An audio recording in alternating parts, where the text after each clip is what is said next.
Hello everybody. This is going to be a video on U substitution because I'm not in class today and I want to make sure you have an opportunity to hear this. Please make sure if anything in my explanation does not make sense, please watch it again and again. Ask people in your group or in the class or anywhere that you can get help for some support. Sure, but here is the problem. First of all, let's do an overview of steps for U substitution. Make your choice for U generally. Making your choice for U, generally, the U is the inner part of the composite of the integrand. What that means is basically if you have something in the integral and then something here is to a power, this part will most likely be your U. Not always true, though. So generally, that should work. Make sure that you solve for du, rewrite the integral, and do not integrate unless your entire integrand is in terms of U. If you have an x anywhere in your integral, you should not be integrating. So please make sure that you're taking note of that. Once you find the integrand, once you find the antiderivative, make sure your integrand is in terms of u. And then don't forget to put the plus c and put your antiderivative back in terms of your original variable. Now this is going to be something that will come up later on. This is just a general strategy for being able to solve integrals. And again, it's not foolproof because the integrals could really be anything. Your integrals could be anything here. But is the definite integral on its interval? That should be really first, because if it's not, you have no work to do. Number 2 is the integral geometric, and I give you some help there in case you need it.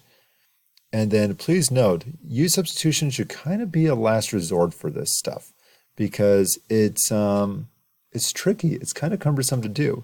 All the problems that we'll do today are U sub, but when you get a problem that's out of the context, though, and you don't know if it's U sub or not, that's when you want to make sure U substitution, unless you can clearly see it's a U sub, kind of make it be a last resort, because there may be an easier way of going about it. Again, it's not always true, but it should work for most of the time.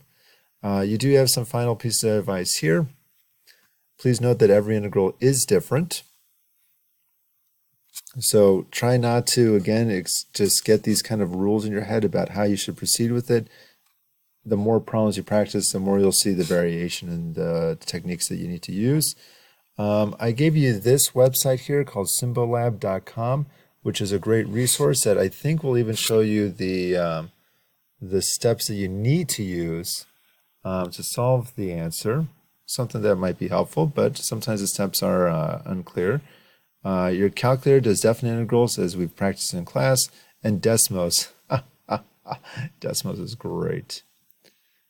Okay, let's go into some of the problems here. I'm not entirely sure what page number this is, but please find that in your packet, and I'm going to go and walk you through, I think, just 3 of these. Okay. Number one is going to be, let's do a U sub. U is equal to probably 4 minus x squared. How do I know 4 minus x squared? Because its derivative is already inside the integral. The derivative here is negative 2x dx, and I have a negative 2x dx inside the integral, so that's perfect.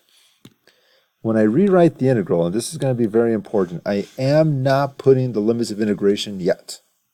I will put my du, though. The du was negative 2x dx. And I will put this part, the 4 minus x squared, but I'll put it in a root. Or I will really do it to the 1/2. So 4 minus x squared was u, and the square root is the 1/2. Perfect.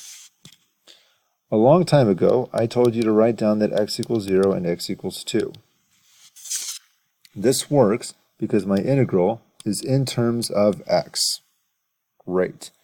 Now that I have my integral in terms of u, I need to change my limits of integration into u. I need u equals something, and I need u equals something. I've seen multiple choice questions like this. This is something you must know. U equals and u equals. How do I know what number it is? Is it 0 and 2? It might be. Let's find out. So this equation is going to be your key. It's an equation that relates x and u together. And if I want to find the value, I'm going to plug in u of 0, which is equal to 4 minus 0 squared, which is equal to 4. I can also find out u of 2, and u of 2 is 4 minus 2 squared, which is equal to 0. So u of 0, so this 0 is now 4, and this 2 is now 0. Here's the beauty of this. When you do definite integrals with u substitution, I'm going to write this down because this is important. Let's decrease that. Definite integrals with u substitution do not need to be reverted back to x. As you must, though, put integration in terms of u. And then you can just solve normally. Okay, and what I mean by that is the following. Let's do the antiderivative here for number 1. The antiderivative of u to the half is u to the 3 halves, 2/3, plus c. Lots of students ask me what happens to the du. Nothing, just like usual. It's gone, it's out of there. We just found an antiderivative, that's all. And I actually don't need the plus c. I'm kind of in my own head because it's almost midnight, so let's just make sure I can do this correctly. We're evaluating from 4 to 0. Oh, that's weird. Okay. Some students ask, well, why this is backwards? I don't like that. Can I change this? You can change this. We can actually do 0 to 4. But if you're going to do that, you need to make sure you take out a negative. So I'll take a negative out here, and I'll put from 0 to 4, because people like that more. All right. Now that's going to equal negative 2/3, and then again, top minus bottom. We need 4 to the 3 halves minus negative 2/3 times 0 to the 3 halves. The second term is 0. That's gone. Bye-bye. The first term is 4 to the 3 halves, and I think I've asked you to pause in class and do this problem on your own, so I'm going to ask you to do that again, 4 to the 3 halves on your own. See if you can come up with how to get that answer, and then let's go ahead and get our final answer here. Let's see. Boop. So we should get an answer of negative 16 over 3. Notice I did not have to go back to x's. If you weren't sure of how I got negative 16 over 3, please check with the neighbor before you start beating yourself up. Okay, number 2. And let's just duplicate this page so we don't have to worry about saying all the work here and cram it together. Because no one likes that. Not me, so the pig. Okay, number 2. It looks like I'm going to do u sub here because, again, that's the composite part, and that generally works. Let's see if it does work here. I'm going to do a u on the whole thing. Du is equal to, and again, if you want to try this on your own, please do. And then just make sure you resume the video and check your answer.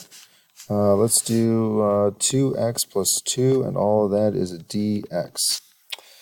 Okay, that looks unfortunate because I don't have a 2x plus 2. I have an x plus 1 dx. Well, let's just take that GCF out.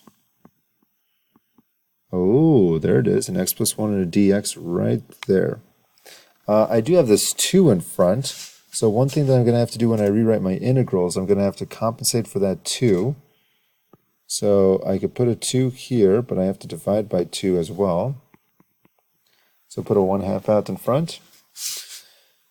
And let's put some colored dots. The x plus 1, the dx, and the 2. So the 2, the x plus 1, and the dx is all du. This green part, this x squared plus 2x plus 3 plus 2, is going to be u. The 3 was in the bottom, so we'll say this is negative 3. Now I'm not entirely done yet because I want to get my u on the top and the bottom here for my limits of integration. So let's go and do u of negative 1. Let's do u of 1 and see what we get here. U of negative 1 is 1, 3, I got 1. Oh god, I hope that's right. 1, 3, yeah, that's right. And if I plug in 1, u of 1 is going to be 3 and 2 is 5. Okay, so where the negative 1 was before is now going to be a positive 1. Where the 5 was, where the 1 was before is now going to be a 5. U equals 5. And I can solve, and by the way, that integral looks way simpler than what we had before. That means I did my job correctly. That's the point of u sub, to make the integral simpler. Okay, now let's go and do the antiderivative here. The 1/2 is still out in front, so let's just keep that, times the antiderivative of u to the negative 3 is u to the negative 2 divided by negative 2, and we are evaluating from u equals 1 to u equals 5. And I'll walk you through this part. What the heck? This is going to be equal to negative 1 over 4 times u to the negative 2. Again, evaluate at u equals 1 to u equals 5.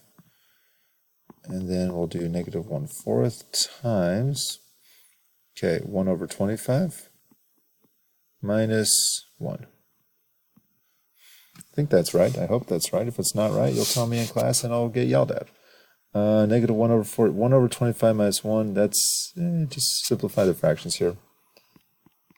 4 times negative 24 over 25, and that's going to be equal to 6 over 25. That should be your answer for this one. I'm going to pause and check the answer. So let me just pause the video here and see if I have that correct.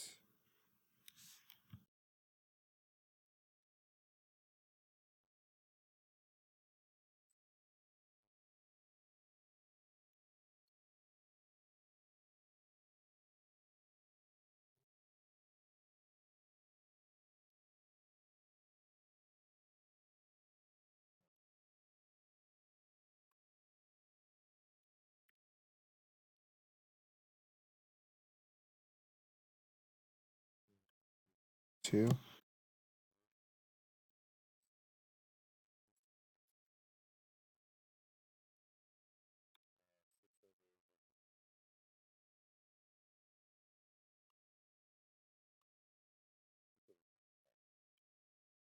Yes. Okay. Okay, so I hope pause the video there. So here is my answer. I got 6 over 25, and that is the answer there. Number 4, I'm actually not going to do for the sake of the time. It's a little bit more challenging, and I can do that. I don't think you need to worry about that for your quiz. It is in the notes. It's already on the keys. I would like to go into some more. Don't worry about 9. 9 is a fun one. The answer is online. Don't worry about 9. Let's do tougher u sub practice problems. I just want to show you definite integrals just so that you're aware. Again, the key is online, and I don't really have that much time because it's already midnight and I got to get home. So let's go and look at this one. Here's an example of where u sub is not always clear. If I do u equals, so let's do u equals x plus 5, because that's the composite part. Well, du is equal to dx. Okay, so I got a dx. Okay, I'm checking off and making sure that I have everything that I need. X plus 5. I don't have anything for this one. Okay, so let's see. Let's rewrite the integral with what we have. We have a purple x. Not sure what to do with that. We got a blue u to the 7th times u to the 7th, and I got a red du. I am not allowed to integrate unless the entire integral is of the same variable. Can't integrate yet. So what I'm going to do is I'm going to use this equation here. This is going to be the whole crux for me. And it's going to be back substitution is I think what Ms. Schwartz calls it. It's a good name because I'm going to manipulate this equation. Remember, that's not a static equation. We can move stuff around. In fact, x is equal to u minus 5. And now that I know that x equals u minus 5, I can actually rewrite this integral as u minus 5, that was supposed to be in green, times u to the 7th du. So again, u minus 5 for x was here. Now how do I integrate this? Well, now I have to go back to what I remember. I can actually distribute. So I get the integral of u to the 8th minus 5u to the 7th. And now this integral is a piece of cake. It has nothing on me. I get u to the 9th over 9, integrating term by term, minus 5u to the 8th over 8 plus c. Not done yet. I need to substitute u back in, which is x plus 5. So I get x plus 5 to the 9th over 9 minus 5/8 x plus 5 to the 8th plus c. Tricky problem, but this is what back substitution is. It's going to be where you have to solve for a particular variable. All right, let's go on to number 2, and I think that's where I'll cut off the video. And you can do all the extra practice that you want. Number 2 is too simple. Let's do, let's do this one. Let's do this one. This one's fun. Ooh, don't do that one. That's horrible. Ugh, that looks awful. Ooh, that looks fun. That one we kind of just did. 6 we kind of just did, so that's not really that exciting. Kind of exciting. Let's do 3, and let's do 5 and 6. How long is this video already?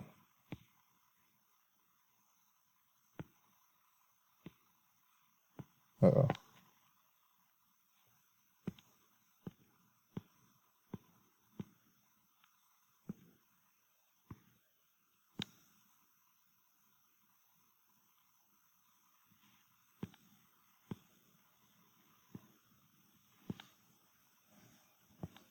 Oh gosh.